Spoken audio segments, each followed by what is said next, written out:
have a question. Are all the Native Hawaiian groups in agreement as to exactly what they want? Because I'm getting different messages from watching the video and what I'm hearing here. This is your presentation the first time I've heard about a United Nations bylaw where there wasn't a true plebiscite taken, as far as the election of statehood. But I'm hearing, like, for example, a nation within a state, a nation within a nation. And then you are also saying you want an independent entity under the laws of United Nations Charter. So what exactly do the Hawaiians want, or is there an agreement as to what you want? Because I am thoroughly confused, just as the speaker said down there. I really am. So could you clarify that for me, please? No, there's no agreement. Look, there's no agreement. We're still, there is no agreement. We're still threshing this out. But what we want to do first is come to an agreement on the facts. What is it we're actually looking at? And really look at it squarely. And that's really, any of these options, indigenous rights, decolonization, restoration, all of them are legitimate paths. And what we really basically need to do is understand that what we really shouldn't do is simply say, well, we're Americans now, we shouldn't be looking at this at all. And that's really all this is about. Yeah, because I'm very upset with your nation within a nation, because like I said, you're still subjugated under United States laws. But that's my opinion, just a comment. No, it's just in watching the video when you hear different voices saying different things. Right. So I got confused. And some of these are really old, so sometimes I might have even said things a few years ago that I wouldn't say now.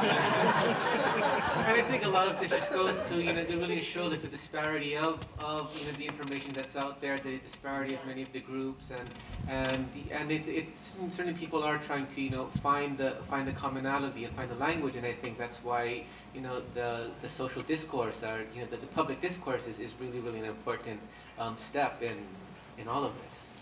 In saying what Artie was saying, for a Hawaiian who lives on this side of the ocean, this side of the pond, it is confusing when you listen to the different issues and you see what's happening in Hawaii. And you want to support, but you got so many voices yelling and screaming at each other, they're not hearing. They're talking like this. Now, we who live on this side, we're the minority. We're not the majority.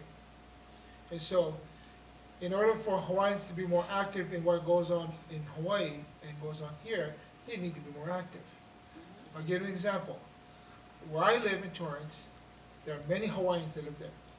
And none of them are active in any Hawaiian anything, period. And their attitude is, I left it over there. I left that over there. That's in Hawaii. They have a love for their land, they have a love for their family, but all that political stuff that Pili Kids have been going on for a long time is something they wish to leave behind. Now, there are different reasons why Hawaiian people live here. We always hear about the economics, but there are other reasons why they live here. And there are Hawaiians here who know why. Okay. We love to support our people, and we do it here the best we can by having halaus and their civic clubs and so forth being involved. The biggest problem is that 98% of our halaus, only less than 1% has any Hawaiian blood. You go to any halau, I don't care who you go to, most of the students are made up of non-Hawaiians that support Hawaiian causes. They support us. Okay? So where's the Hawaiians? If they're so passionate about what they believe in, then why are they not actively involved in any civic clubs or any halaus and support the cause? It's hard for me as a Hawaiian to tell a Japanese about what our issues in Hawaii. What do they care? It has nothing to do with that. They're very understanding, and they feel, but they're not going to go out there and fight, necessarily for Hawaiian causes all the time. So, I'm, as an educator, trying my best to teach all my students about the issues from both sides, and let people judge. It is so important that you educate yourselves.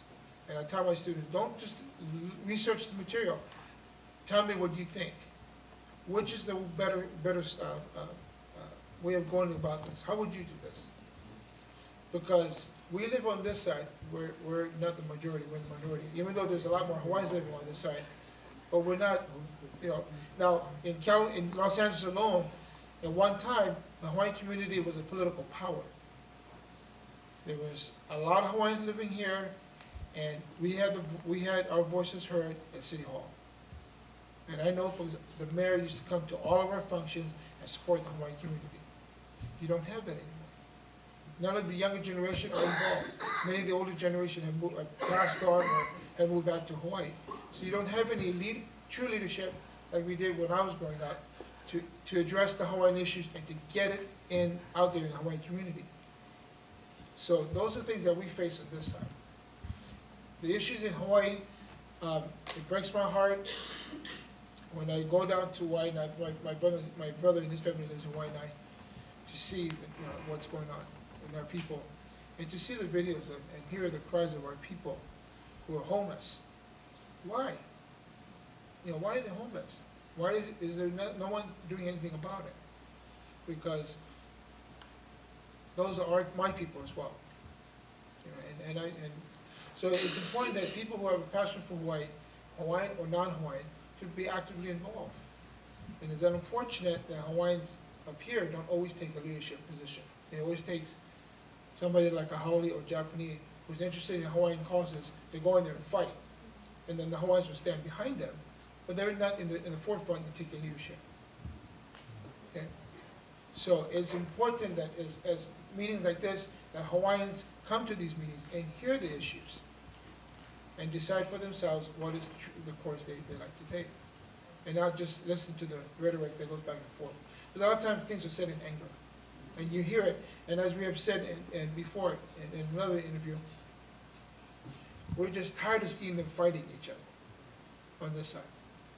We're tired of them belittling each other and putting each other down publicly when we should be working together. What's said in the boardroom needs to stay in the boardroom. The greater community needs to see us more united as a people. But that's our feeling on this side. Can I add something? Although the question was directed to Native Hawaiians, I just feel like a little compelled to share an answer too, from my own perspective as someone in Guam who has recently realized, such a big part of this project of throwing our arms around our community and trying desperately to save it is about losing and building an inner life against the possibility and, a certain measure of inevitability of losing, but setting out again anyhow. Like, I think for me, like with the military buildup, for example, and it's $15 billion, and the line from the top is always, oh, well, you're going to benefit, and this military buildup is going to be single-handedly the salvation for your crippled little economy. And I think it's so important to sort of like in our lives build sort of compassion and enough patience for our people and pull them one by one. When I think of self-determination after all the law and all the text and lines of practice, blah, blah, blah, I actually force myself to think of noses and hands and fingernails and hair follicles, because I can't afford to forget that self-determination is sometimes about slowing down, speaking fluently in many different languages. How am I gonna talk to my cousins who are tomorrow's our in Guam, we're serving in the U.S. Armed Forces at 5 times the U.S. national average per capita. Why? It's because what has politics done? What has history done? What has all of this stuff done to us in Micronesia? It has given us a mirror in which we cannot find a face.